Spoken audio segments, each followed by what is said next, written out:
Hello friends, स्वागत है आप सभी का। और आज हम लोग डिस्कस करने जा रहे हैं ग्रीन रेवोल्यूशन इन इंडिया। तो दोस्तों, आप सभी लोग जानते हैं कि ग्रीन रेवोल्यूशन की भारत में क्या आवश्यकता पड़ी थी और ग्रीन रेवोल्यूशन का महत्व क्या है। तो आज हम समझते हैं ग्रीन रेवोल्यूशन। तो अगर भारत के बिहार पे बात की जाए तो ग्रीन रेवोल्यूशन का जनक प्रोफेसर एम.एस. स्वामीनाथन को माना जाता है। और प्रोफेसर एम.एस. स्वामीनाथन एग्रीकल्चर के एक साइंटिस्ट थे, या इस तरीके से अगर इंडिया के बिहार पे बात की जाए तो ग्रीन रेवोल्यूशन का फादर एम.एस. स्वामीनाथन को माना जाता है। जबकि अगर विश्व के इतिहास पे बात की जाए तो नॉर्मन बोरलॉग का नाम आता है, जिनको 1970 में नोबेल प्राइज़ से संबोधित किया गया था। और इसी तरीके से अगर एम.एस. स्वामीनाथन की बात की जाए तो एम.एस. स्वामीनाथन जी को नोबेल प्राइज़ 1987 या 1987 में दिया गया था। इनको नोबेल प्राइज़ जो है वो फूड एवं एग्रीकल्चर के लिए दिया गया था। और बात की जाए तो ग्रीन रेवोल्यूशन की शुरुआत वस्तुतः भारत में तब हुई जब भारत बहुत ही धीमी गति से एग्रीकल्चर की फील्ड में विकास कर रहा था।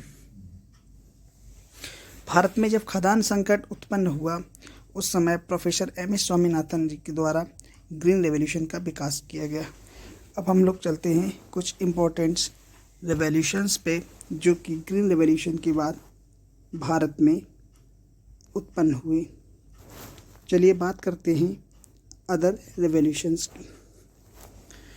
तो जैसा कि दोस्तों यहाँ लिखा हुआ है ग्रीन रेवोल्यूशन, तो ग्रीन रेवोल्यूशन का संबंध है खाद्यान्न उत्पादन से। ग्रीन रेवोल्यूशन का संबंध है खाद्यान्न उत्पादन से।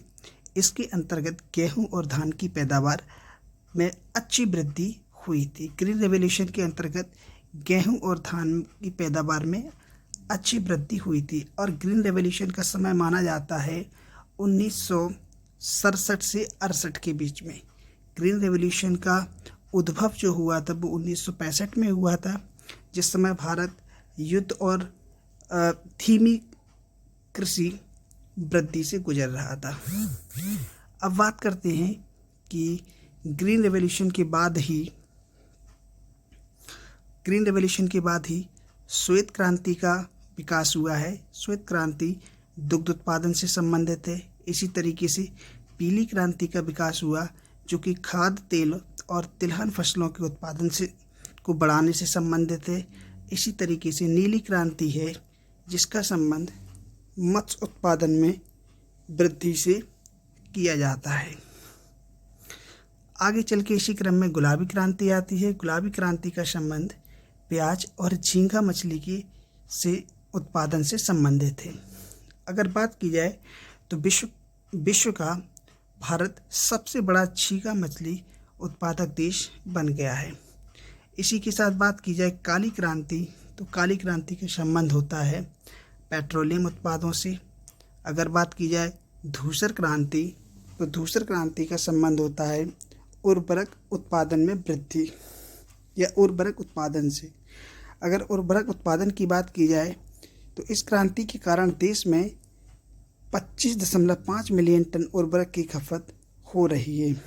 इसी को आगे बढ़ाते हुए 8वां पॉइंट है रजत क्रांति। और रजत क्रांति का संबंध होता है भारत में अंडा उत्पादन और मुर्गियों की उत्पादकता को बढ़ाने के लिए। इसके बाद अगली आती है सुनहरी क्रांति। और सुनहरी क्रांति का संबंध होता है बागवानी उत्पादन में वृद्धि से, जिसमें फल विशेषकर सेब उत्पादन से संबंधित है। और लास्ट और आखिरी क्रांति बचती है इंद्रधनुष क्रांति। तो इंद्रधनुष क्रांति, जिसको सभी क्रांतियों का मिश्रण कहा जाता है, इसमें हरित, पीली, नीली, लाल, गुलाबी, भूरी, धूसर अन्य सभी क्रांतियों को साथ लेकर चलने का लक्ष्य रखा जाता है।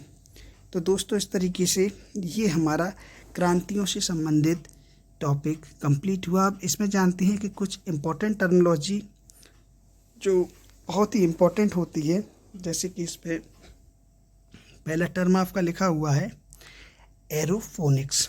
तो दोस्तों, एरोफोनिक्स का संबंध होता है पौधों को हवा में उगाने से। एरोफोनिक्स का संबंध है पौधों को हवा में उगाने से। इसी तरीके से एक टर्मिनोलॉजी होती है हाइड्रोफोनिक्स। तो जनरली आपने देखा होगा कि सिटी में कुछ लोग गार्डनिंग करते हैं और जो हाइड्रोफोनिक्स में बगैर मिट्टी के पौधों को उगाते हैं, जिसमें पाइपिंग के थ्रू बहुत सारे पौधों को लगाया जाता है और पाइपों के द्वारा पानी कंटिन्यूसली फ्लो करता रहता है और उन पौधों को आवश्यक मिनरल्स मिलते रहते हैं, जिससे कि उनमें वृद्धि होती रहती है। अब इसी के साथ आगे बढ़ते हैं। अगला पॉइंट है हॉर्टिकल्चर। हॉर्टिकल्चर का संबंध होता है बागबानी से। वहीं ओलेरीकल्चर की बात करें तो ओलेरीकल्चर का संबंध होता है सब्जी उत्पादन या सब्जी विज्ञान से।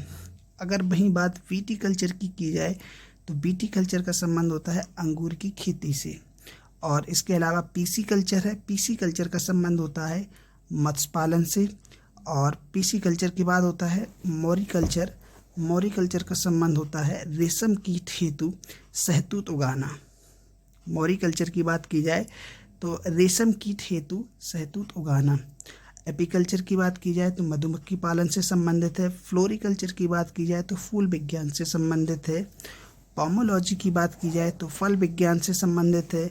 बर्मी कल्चर की बात किया जाए तो केचुआ पालन से संबंधित है। और अगर सेरीकल्चर की बात की जाए तो रेशम उद्योग से संबंधित है।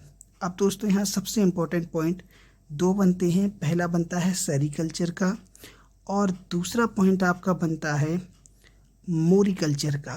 क्योंकि मोरिकल्चर जो है जनरली बहुत ही कम लोग इसके बारे में जानते हैं कि मोरिकल्चर क्या होता है। मोरिकल्चर का संबंध है रेशम कीट हेतु शहतूत उगाना। रेशम कीट हेतु शहतूत उगाना।